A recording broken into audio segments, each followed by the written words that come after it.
Everyone. Welcome to today's 10-minute marketing podcast. But we've gone video today, so we're going to be sharing this in audio and video. I'm joined today by Kylie, our social media assistant at Go Getter Marketing Group. Hey, Kylie. Hi, Sonia. All right, so we have a fun topic to talk about today because one of the things we really pride ourselves on at Go Getter Marketing Group is the fact that our team, part of the makeup of our team is that we're very much all entrepreneurs in some way, shape, or form. And today's topic is very relevant because Kylie just launched her first course. And course creation is a major topic for a lot of businesses. How do you go about building a course? How can it help you build an audience? How can it help you with just more visibility in terms of thought leadership?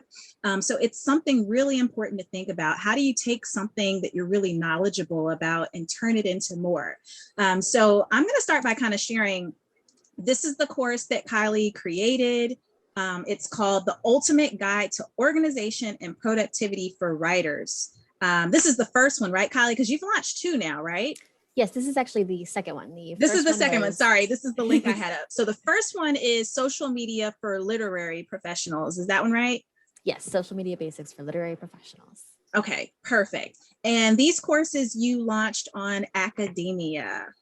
Yes, there is a new courses feature on Academia Premium. And so they invited me to apply to teach a course, and I did. Wow. All right. So, well, let's start there with that story. So this was something you weren't exactly proactively in search of creating a course. So Academia came to you. So tell us about that. How did that come about?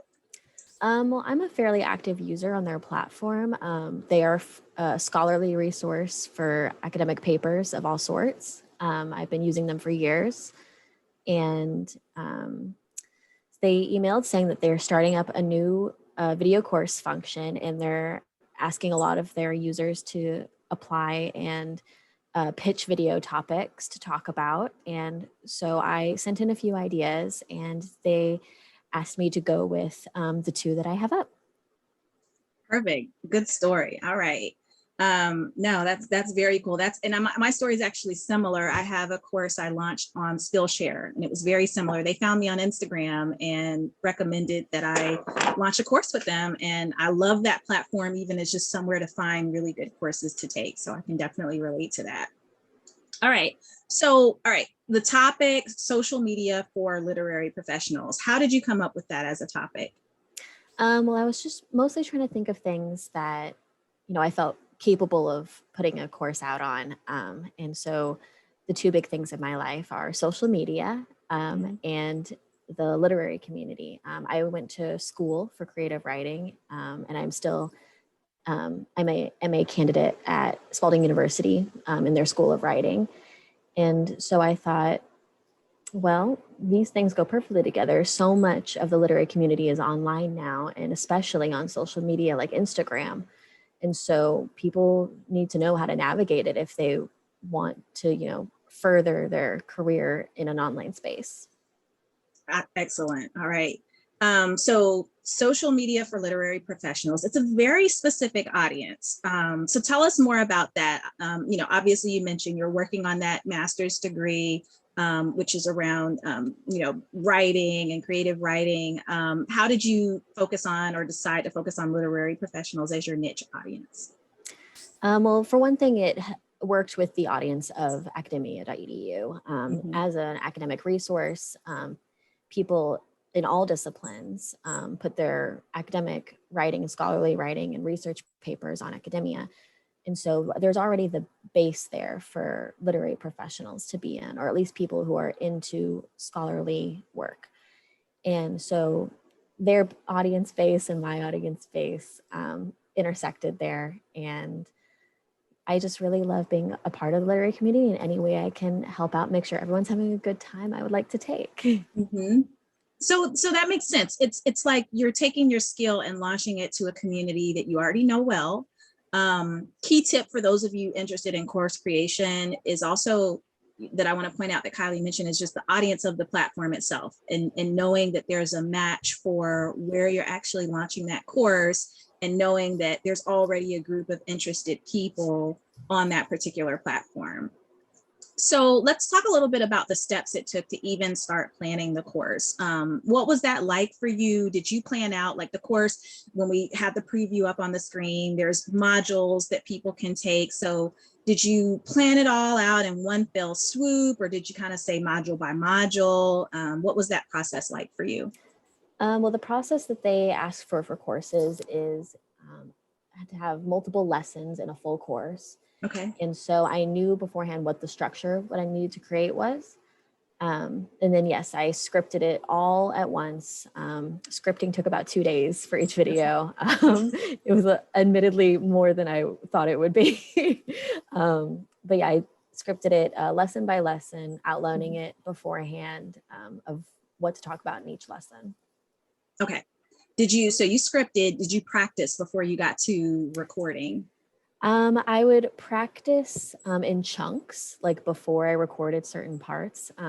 Memorization is not one of my not strong in my skill set. So I had to do it kind of incrementally as I went to be able to get the best performance out of myself. So I practiced like a handful of times to myself and then recorded a small segment, practice, record, practice, record. Got it. So a little bit of practicing just to get a feel and get the jitters out. Let me ask you, is being on camera, does that come natural to you, or did you have to work through that? It does not come as natural to me. Especially since I have never like done a lot of video editing or video recording in for academic reasons or for work reasons. So it was kind of a new process to learn and to figure out how to set up, and it was a process. Okay. Did you have to recruit any help? Anyone that helped you in the background, gave you any cues, or just even helped you with the recording itself? I actually did it all by myself. I just recorded it all on my phone. I have a kind of a stack here that even my computer is on right now to get the angle behind me. And then it did help when I got this little ring light camera phone holder. I didn't actually end up using the lighting part of it, but the phone holder helped. It was like $5 at Target. Okay. Oh, easy. You can find those at Target. You can find those on Amazon. So that was your equipment. What about mic? Did you have to get a mic using your camera phone? I actually still just used my phone. Okay. And then I also recorded into my phone for just spoken parts, and then put it all together with Animatica video editing, which I just downloaded for free from the internet. Easy. Okay, very easy. So, all right. So easy process. And what type of phone do you have, for anyone wondering? I have an iPhone. I have the 2020 SE. Okay, so iPhone recording, which is known for typically, if you don't have a real camera, it's typically known for good recording. Did you have to do anything special, like change any of the settings in your phone to make sure it recorded high quality? Thankfully, I didn't have to do too much on my phone. I just had to make sure to switch off the mirroring effect once I got to the editing stage. Okay. What would that have done? What does the mirroring do? Pretty much like how this is on this side of me, it would have been on that side instead. Gotcha. Okay, that's important, especially when people have text in the background. Yeah, you don't want it appearing backwards. Okay. Yeah. But that was really the only finagly thing I had to do for it. Okay. So basics, you didn't have to call in a big crew to make it a big production. This was your first 2 courses. Maybe at some point down the line, if you're creating more courses, maybe you go that route. But also a key takeaway here is that when you're getting started with this, you can start with what you have. You don't have to pop out on day one, hiring a full-fledged camera crew, but you do want to get a few basics right, like lighting and sound. So those tests that you did, sounds like they made a lot of sense, because that allowed you to work through some of that in advance, as well as just what you needed to do for yourself, in order to appear on camera. Absolutely. So the course is up on Academia. Are there any other ways that you are marketing the course? Yes, I have put a kind of an update out about it on all my social medias and made a post about it on my website. Okay, very cool. How's this response been? And do you feel like you're already starting to get students in the course and starting to get some feedback on it? So far, people on social media have been very supportive, very enthusiastic about it. Mhm. I don't see a lot of the traffic end of what happens with courses. Okay, And they send us updates, I think, on a monthly or quarterly basis. okay, got it. Cool. And then one final question, and this is new for you, but just kind of now as you're entering the world of course creation, what advice would you give new course creators? Um, Especially when you're starting out, I would say do like teach on what you're passionate about. It makes it so Yes. much easier, and you can really feel it like through the video that like, oh, they know what they're talking about because they clearly love it so much. Mhm. That makes sense. Well, great advice. All right, everyone. So I hope you had your pen and paper out and you got some great takeaways from Kylie around starting your first course and course creation and some of the basics that you need to keep in mind. If you want to go deeper into it, there are tons of courses out there around course creation that you can take. Some of them are free.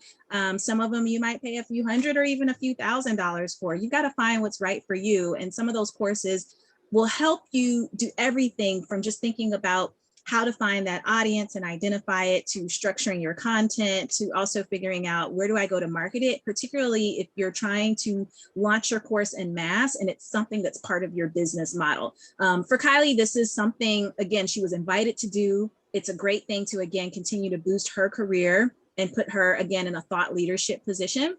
So it just depends on what approach you want to take. Is it something added to the toolkit, or is it something you're going to take and run with it? But as always, thank you all so much for listening in to today's 10-minute marketing. You can find more tips and more episodes at gogettergroup.com/blog or sonyacrystal.com. Sonya with a J, Crystal with a C. Thanks again for listening, and we will see you all next time.